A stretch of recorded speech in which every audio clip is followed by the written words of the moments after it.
오늘 우리에게 주시는 하나님의 말씀은 마가복음 8장 1절부터 10절까지의 말씀입니다. 제가 하나님의 말씀을 봉독하겠습니다. 그 무렵에 또 큰 무리가 있어 먹을 것이 없는지라 예수께서 제자들을 불러 이르시되 내가 무리를 불쌍히 여기노라. 그들이 나와 함께 있은지 이미 사흘이 지났으나 먹을 것이 없도다. 만일 내가 그들을 굶겨 집으로 보내면 길에서 기진하리라. 그 중에는 멀리서 온 사람들도 있느니라. 제자들이 대답하되 이 광야 어디서 떡을 얻어 이 사람들로 배부르게 할 수 있으리이까? 예수께서 물으시되 너희에게 떡 몇 개나 있느냐? 이르되 7이로소이다 하거늘 예수께서 무리를 명하여 땅에 앉게 하시고 떡 7개를 가지사 축사하시고 떼어 제자들에게 주어 나누어 주게 하시니 제자들이 무리에게 나누어 주더라. 또 작은 생선 2마리가 있는지라 이에 축복하시고 명하사 이것도 나누어 주게 하시니 배불리 먹고 남은 조각 7광주리를 거두었으며 사람은 약 4,000명이었더라. 예수께서 그들을 흩어보내시고 곧 제자들과 함께 배에 오르사 달마누다 지방으로 가시니라. 아멘. 오늘 본문 말씀은 칠병이어라고 불리는 기적에 대한 기록입니다. 칠병이어는 말 그대로 예수 그리스도께서 떡 7개와 작은 생선 2마리를 가지고 남자만 4,000명을 먹이신 기적입니다. 그러니까 먹은 사람을 다 하면 한 10,000명 정도 될 거예요. 자, 우리가 마가복음 6장에서 살펴봤던 오병이어의 기적하고 대단히 유사한 기적이지요. 그런데 생각해보면 오병이어의 기적은 우리에게 참 익숙한데 칠병이어의 기적은 그렇지가 않습니다. 지금도요, 여러분, 갈릴리 호수 이 북쪽에 타브가라고 하는 지역이 있는데 이곳에는 1936년에 독일 가톨릭 교회에서 세운 오병이어 기념교회가 있어요. 이 교회가 세워진 터는 이 동로마 제국 시대에 만들어진 오병이어 모자이크의 흔적이 있었거든요. 그게 발견된 걸 기념해 가지고 이제 예수님의 오병이어 기적을 이제 기념하기 위한 교회를 세운 겁니다. 이렇게 오병이어의 기적은 사람들이 기억하고요, 또 기념하는데 칠병이어의 기적은 그리 많이 알려져 있지도 않고 또 외면받는 경우가 많아요. 그 이유가 무엇일까요? 제가 전에 설교에서 한번 말씀드린 적이 있는데요. 오병이어의 기적은 놀라움의 기적이에요. 오병이어의 기적은 참된 예배란 무엇인가를 우리에게 보여주는 기적이에요. 살아계신 하나님의 말씀을 먹고요, 또 말씀이 육신이 되어 이 땅에 오신 생명의 떡을 함께 나누는 것이 참된 예배라는 것을 보여주는 기적이 바로 오병이어의 기적입니다. 그래서 오병이어의 기적은 예수 그리스도께서 베풀어 주신 천국 잔치이고요, 사람들은 그 자리에 모여서 함께 떡을 먹으며 이 광야 교회가 무엇인가에 대해서 체험할 수가 있었습니다. 그러나 칠병이어의 기적은요, 놀라움의 기적이 아니라 부끄러움의 기적입니다. 칠병이어의 기적은 우리가 가지고 있는 이 신앙의 민낯을, 쌩얼이라고 그러죠, 요즘에. 쌩얼을 그대로 드러내는 기적이에요. 그래서 이 말씀을 묵상하다 보면요, 마음이 많이 불편해집니다. 우리의 마음이 많이 불편하지만 하나님 말씀을 통해서 우리의 모습을 살펴보고 또 하나님의 마음을 깨닫는 시간이 되기를 간절히 소망합니다. 예수님께서는요, 오병이어 기적 때와 마찬가지로 사람들을 불쌍히 여기셨습니다. 오늘 본문 1절에서 3절 말씀을 다시 보시면 그 무렵에 또 큰 무리가 있어 먹을 것이 없는지라 예수께서 제자들을 불러 이르시되 내가 무리를 불쌍히 여기노라. 그들이 나와 함께 있은지 이미 사흘이 지났으나 먹을 것이 없도다. 만일 내가 그들을 굶겨 집으로 보내면 길에서 기진하리라. 그 중에는 멀리서 온 사람들도 있느니라. 자, 이 예수님의 말씀을 듣고 예수님의 제자들이 대답을 합니다. 4절 말씀 보시면 제자들이 대답하되 이 광야 어디서 떡을 얻어 이 사람들로 배부르게 할 수 있으리이까? 여러분, 이 말씀을 얼핏 살펴보면 어떤 느낌이 드세요? 그냥 오병이어 기적 때 예수님께서 하신 말씀에 대해서 대답하는 제자들의 모습이 떠오르지 않으십니까? 요한복음 6장 5절부터 7절 말씀을 보시면은 오병이어의 기적 당시에 예수님께서 말씀하십니다. 예수께서 눈을 들어 큰 무리가 자기에게로 오는 것을 보시고 빌립에게 이르시되 우리가 어디서 떡을 사서 이 사람들을 먹이겠느냐 하시니 이렇게 말씀하심은 친히 어떻게 하실지를 아시고 빌립을 시험하고자 하심이라. 빌립이 대답하되 각 사람으로 조금씩 받게 할지라도 200데나리온의 떡이 부족하리이다. 제자들은 지금 뭘 생각하는 거예요? 현실적인 문제를 생각하는 거잖아요. 그리고 빠르게 계산하는 거잖아요. 예수님, 지금 우리가 할 수 있는 것이 아무것도 없습니다 라고 이야기하는 것입니다. 이런 관점으로 마가복음 8장 4절 말씀을 보시면은 예수님의 제자들이 참 달라진 게 없구나, 요 정도 생각할 수 있을 거예요. 예수님, 광야에는 아무것도 없습니다. 그러니 수많은 사람들을 위한 떡을 구해오는 것이 불가능한 일입니다. 이렇게 이야기한다고 생각할 수 있는 거죠. 아주 현실적인 이야기처럼 들리는 겁니다. 그런데 여러분, 우리가 개역개정판 성경을 보통 읽잖아요. 그런데 이 개역개정판 성경 번역에는 원문 성경에 나와 있는 단어가 하나 누락돼 있어요. 빠진 단어가 있습니다.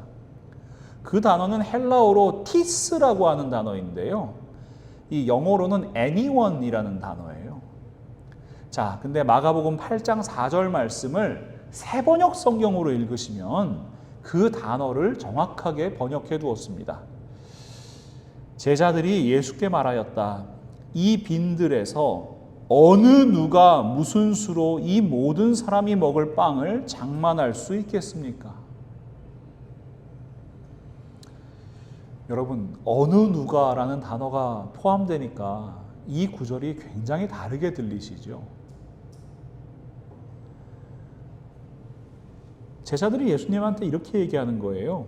예수님, 어느 누가 이 아무것도 없는 광야에서 떡을 구해올 수 있겠습니까? 좀 충격적이지 않으세요? 제가 여러분께 한번 여쭤볼까요? 누가 떡을 구해오실 수 있죠? 예수님께서 구하시잖아요. 여러분, 누가 광야에서 떡으로 수많은 사람들을 배불리 먹이실 수 있지요? 예수님께서 하시잖아요. 여러분, 우리는 이 사실을 어떻게 알고 있어요? 우리는 오병이어의 기적, 이 말씀을 읽었으니까 알고 있지요. 여러분, 지금 근데 이 예수님 앞에 모여있는 남자만 4,000명 되는 무리는요, 이 사실을 그냥 소문으로 들었을 수 있어요. 아니면 전혀 모르고 그 자리에 앉아 있을 수도 있습니다. 왜냐하면 오병이어의 기적을 베푸신 이 베세다라는 지역은 갈릴리 지방 유대인들의 땅이거든요. 그런데 지금 예수님께서 계신 곳은요, 데가볼리 지역이에요. 그러니까 이방인들의 땅입니다. 그러니까 예수라는 사람에 대해서 별 관심이 없는 곳일 수 있어요. 그러니 여러분, 이 4,000명의 사람들, 남자만 4,000명의 사람들은 지금 그냥 말씀을 통해서 예수님께서 놀라운 기적으로 떡을 떼어 주셨지, 많은 사람이 배불리 먹었지 하는 것을 그냥 알고 있는, 혹은 모르고 있는, 우리와 별반 다를 바 없는 사람들이었다는 겁니다. 그러나 여러분, 예수님의 제자들은 아니잖아요. 마가복음 6장 41절에서 44절 오병이어의 기적을 다시 한번 살펴보겠습니다. 예수께서 떡 5개와 물고기 2마리를 가지사 하늘을 우러러 축사하시고 떡을 떼어 제자들에게 주어 사람들에게 나누어 주게 하시고 또 물고기 2마리도 모든 사람에게 나누심에 다 배불리 먹고 남은 떡 조각과 물고기를 12바구니에 차게 거두었으며 떡을 먹은 남자는 5,000명이었더라. 여러분, 예수님의 제자들은요, 예수님께서 하늘을 우러러 축사하시고 떼어주신 떡을 받아서 사람들에게 나눠줬던 사람들이잖아요. 자기들도 그 떡으로 배불렀던 사람들이잖아요. 그리고 돌아다니면서 남은 떡을 12광줄이 거뒀던 사람들이잖아요. 누가 광야에서 떡을 주실 수 있는지 분명히 알고 있는 사람들이 12제자들이잖아요. 그런 제자들이 지금 예수님한테 묻는 거예요. 누가 광야에서 떡을 줄 수 있냐고요.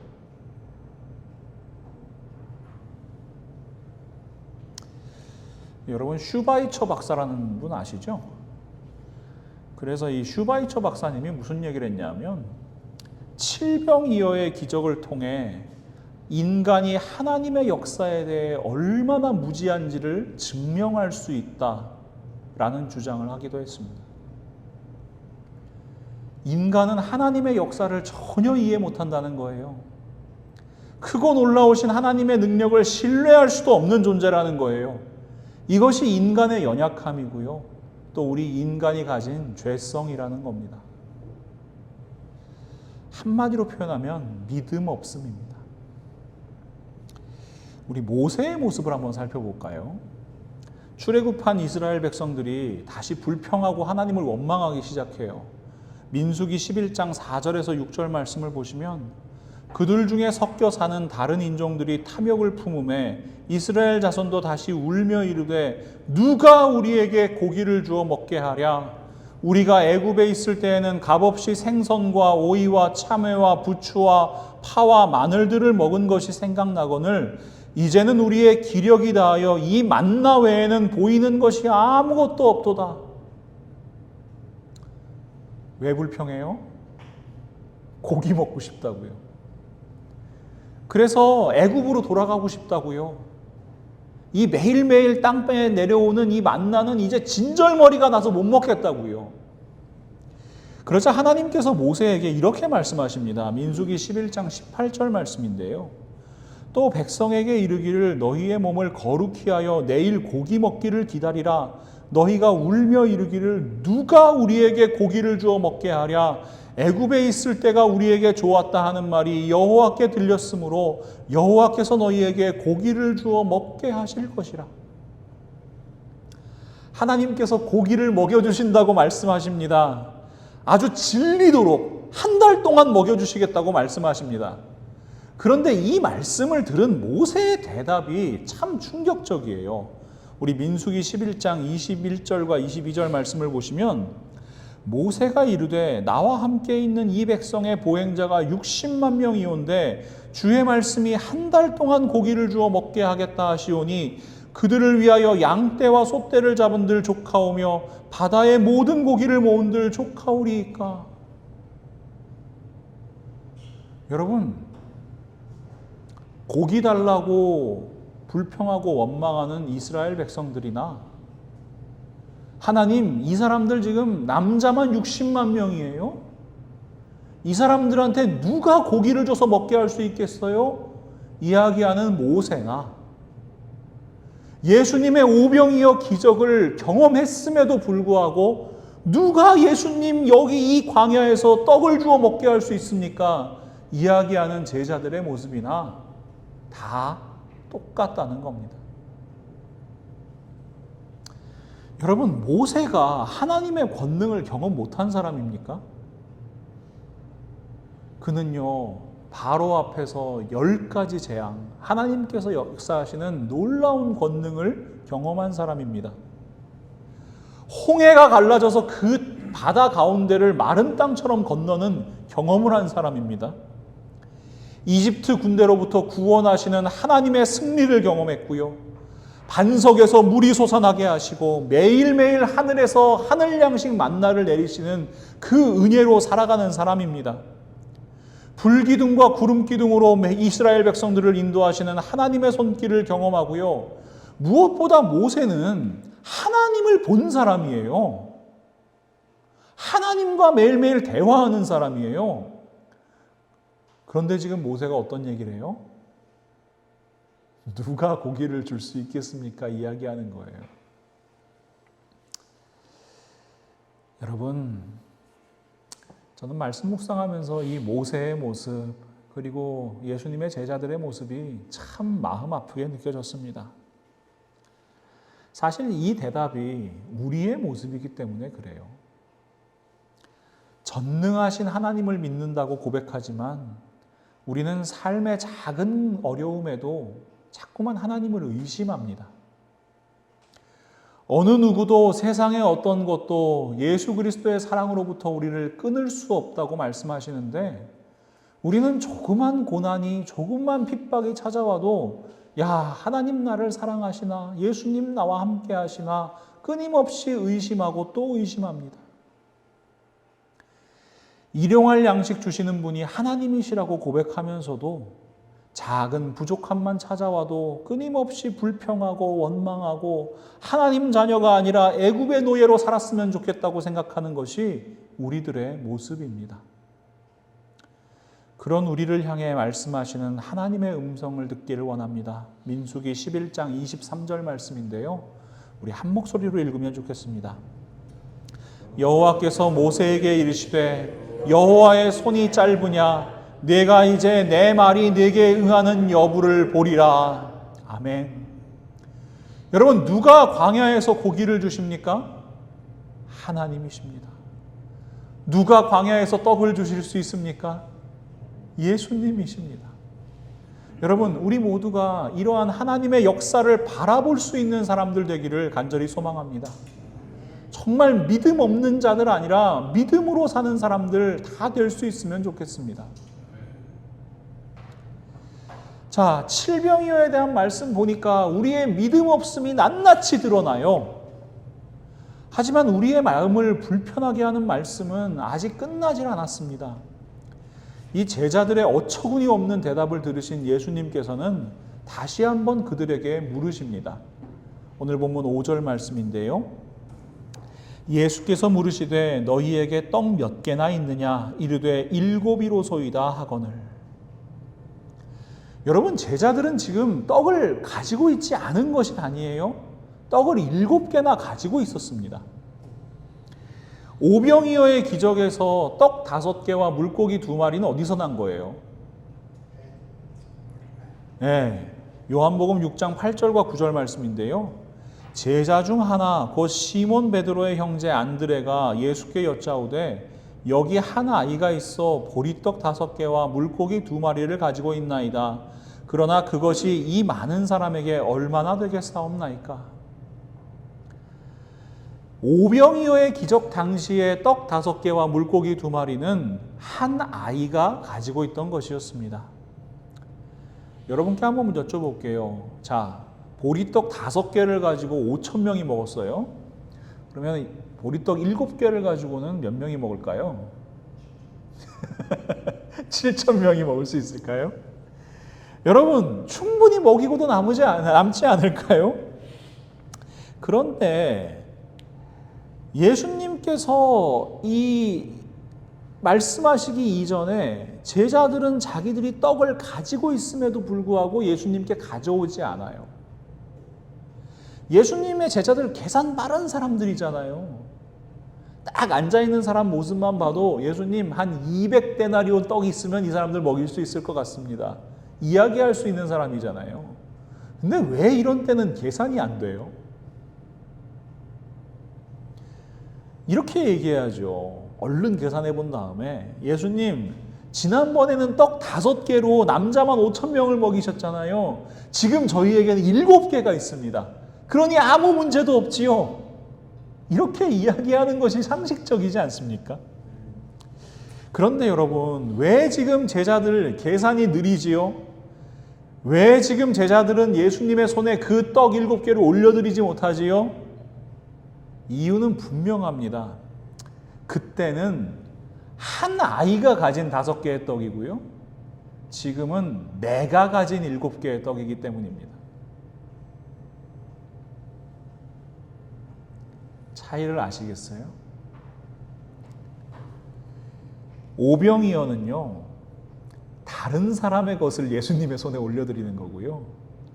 칠병이어의 기적은요, 내가 가진 것을 예수님 손에 올려드려야 되는 거예요. 남의 것과 내 것의 차이가 여기에서 나옵니다.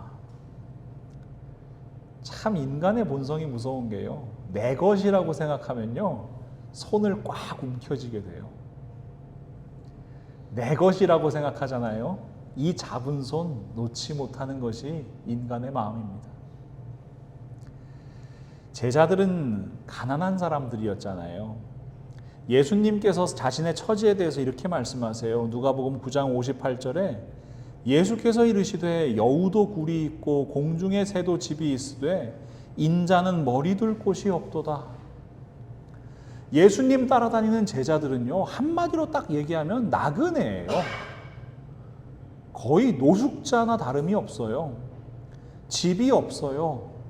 떡이 없으면 굶어야 돼요.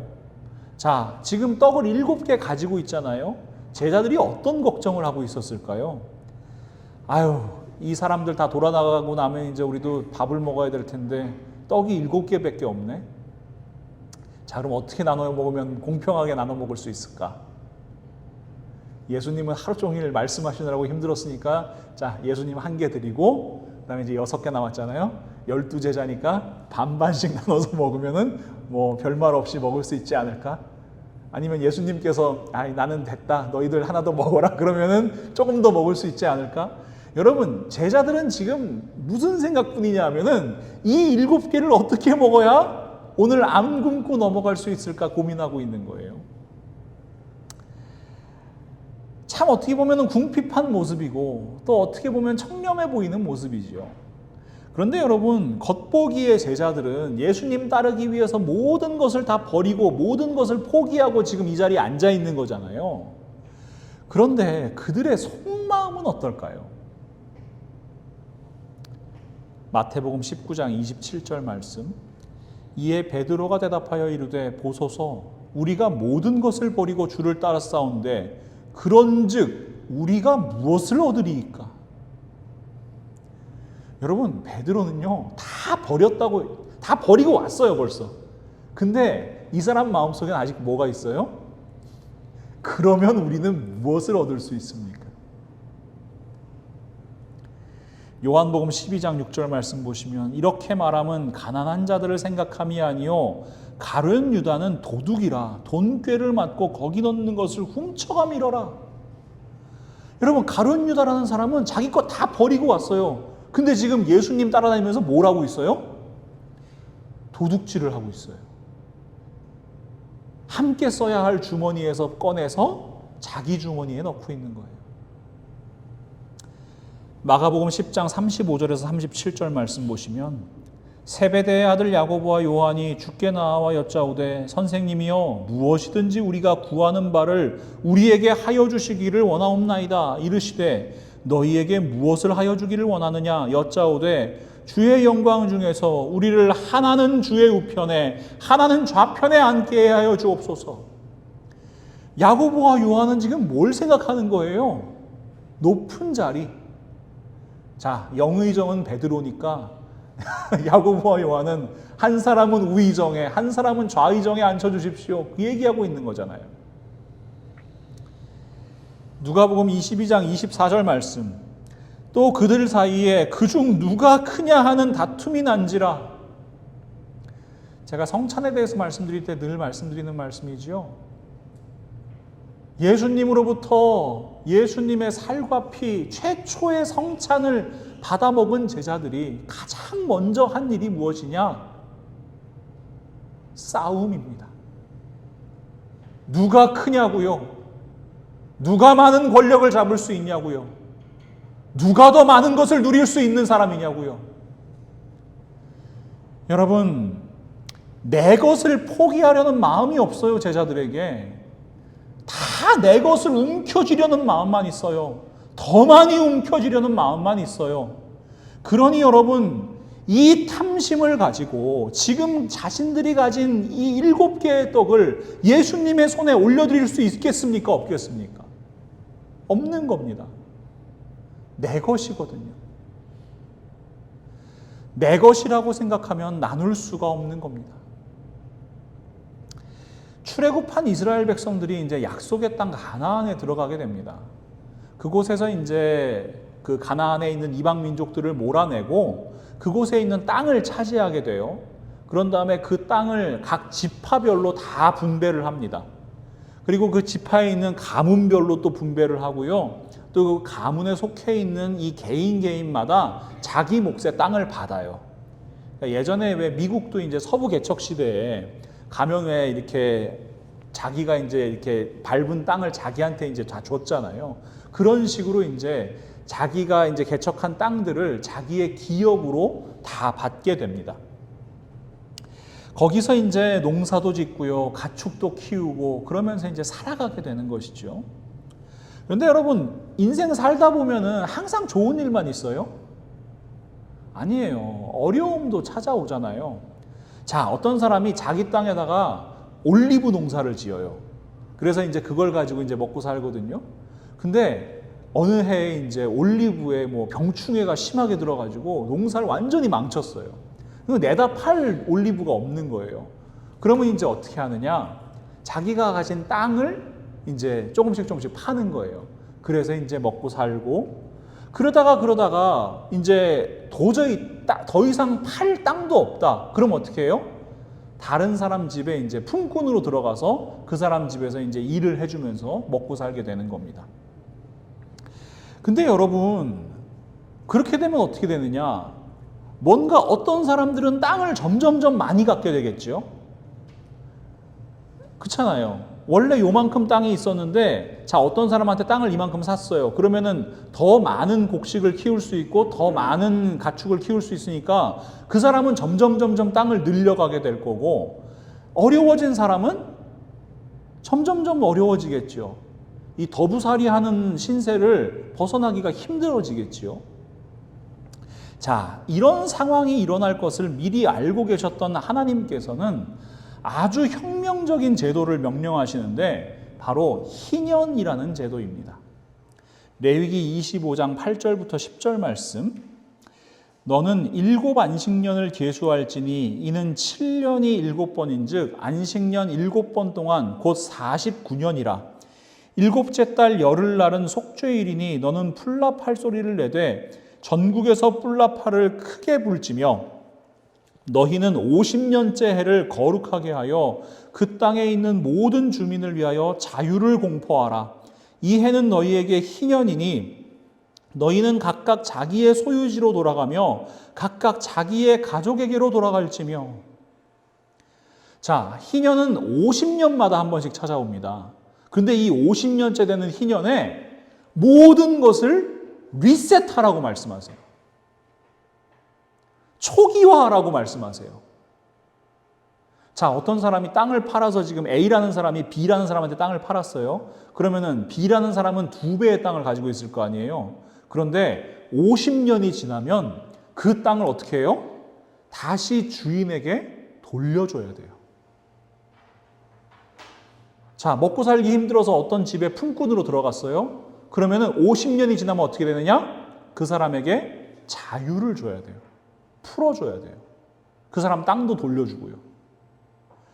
여러분, 초기화하라고 말씀하시는 거예요.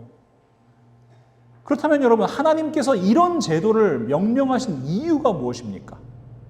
우리 레위기 25장 23절과 54절, 55절 말씀을 한 목소리로 읽어보겠습니다. 토지를 영구히 팔지 말 것은 토지는 다 내 것임이니라. 너희는 거류민이요 동거하는 자로서 나와 함께 있느니라. 그가 이같이 속량되지 못하면 희년에 이르러는 그와 그의 자녀가 자유하리니 이스라엘 자손은 나의 종들이 됨이라. 그들은 내가 애굽 땅에서 인도하여 낸 내 종이요 나는 너희의 하나님 여호와이니라. 하나님께서 리셋하라고 말씀하시는 이유는 명확합니다. 모든 토지의 주인이 하나님이심을 기억하라는 거예요. 모든 품꾼들을 다 자유롭게 돌려보내라는 거, 이유는 분명합니다. 모든 인생의 주인, 모든 생명의 주인은 하나님이시라는 사실을 기억하라는 것입니다. 그런데 말입니다. 이 희년 제도가 제대로 이루어졌을까요? 안 이루어졌을까요? 많은 신학자와 역사학자들은 이스라엘 역사 가운데 희년 제도가 단 한 번도 이루어진 적이 없었을 거라고 이야기합니다. 참 이상한 일이죠, 여러분. 이 희년의 말씀, 율법이거든요. 이스라엘 사람들 뭐를 생명처럼 생각해요? 율법을 생명처럼 생각해요. 아주 사소한 것도요, 지키기 위해서 애를 써요. 안식일에 뭐 몇 걸음을 걸어야 되느냐, 불을 켜도 되느냐 안 되느냐, 이 불을 지피는 것뿐만 아니라 이런 전등도 켜면 되느냐 안 되느냐. 여러분, 치즈버거 먹으면 돼요, 안 돼요? 유대인들은 율법을 지키기 위해서 치즈버거도 안 먹는다고요. 그 맛있는 걸 거부한다고요. 그런데 여러분, 왜 희년에 대한 율법은 지키지 않아요? 정답입니다. 내 거니까요. 내가 가진 땅, 내가 가진 재물, 내가 부리고 있는 품꾼, 이거 하나님 거 아니라 내 거거든요. 그러니까 초기화시킬 수가 없는 거예요. 하나님 말씀을 따를 수가 없는 거예요. 내어놓을 수도 없고 나눌 수도 없고 하나님 말씀대로 살아갈 수가 없는 거예요. 하나님 것이 아니라 나의 것이거든요. 이것이 바로 탐심입니다. 사도 바울은 골로새 교회 성도들에게 이렇게 선포합니다. 골로새서 3장 5절 말씀. 그러므로 땅에 있는 지체를 죽이라. 곧 음란과 부정과 사욕과 악한 정욕과 탐심이니 탐심은 우상숭배니라. 여러분, 탐심이 왜 우상숭배입니까? 탐심은 하나님의 것을 하나님의 것으로 인정하지 않는 마음이기 때문에 그래요. 분명히 하나님의 것인데 내 것이라고 착각하면서 사는 마음이기 때문에 그래요. 그러다 보니까 물질이 우상이 되고요. 물질이 나의 목적, 본질이 되어버리는 거예요. 이것이 바로 탐심의 실체입니다. 사랑하는 믿음의 동역자 여러분, 그래서 칠병이어의 기적은 우리의 믿음 없음과 우리의 탐심을 너무나 정확하게 드러내는 말씀입니다. 우리가 그리스도인으로 살아간다는 것이 무엇인가? 사실은 이 두 가지를 극복하는 겁니다. 전능하신 아버지 하나님께서 우리 가운데 역사하신다. 전능하신 하나님 아버지께서 우리 안에 일하신다. 이 믿음으로 살아가는 거고요. 내가 가진 모든 것은 나의 것이 아니라 하나님의 것이다. 이 마음으로 살아가는 겁니다. 여러분, 그렇게 살기 위해서 어떻게 살아야 할까요? 예수님의 말씀 중에 황금률이라고 불리는 말씀이 있습니다. 마태복음 7장 12절 말씀. 그러므로 무엇이든지 남에게 대접을 받고자 하는 대로 너희도 남을 대접하라. 이것이 율법이요 선지자니라. 그런데 이 황금률만큼 많은 오해를 받는 말씀이 저는 없다고 생각합니다. 이 황금률의 말씀을 대부분 어떻게 생각하시느냐? give and take라고 생각해요. 내가 이만큼 해주면 나도 이만큼 받겠지 하는 거예요. 아니면 내가 이만큼 받고 싶은 만큼만 대접하면 나에게도 어떤 보상이 있겠지?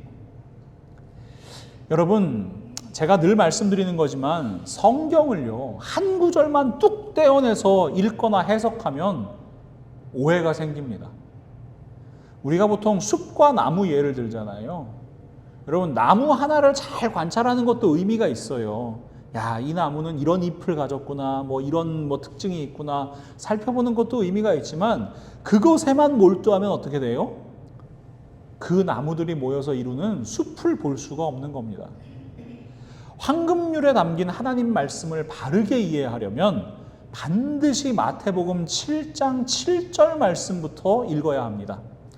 우리 한번 같이 읽어볼게요. 마태복음 7장 7절부터 12절 말씀입니다. 구하라 그리하면 너희에게 주실 것이요 찾으라 그리하면 찾아낼 것이요 문을 두드리라 그리하면 너희에게 열릴 것이니 구하는 이마다 받을 것이요 찾는 이는 찾아낼 것이요 두드리는 이에게는 열릴 것이니라.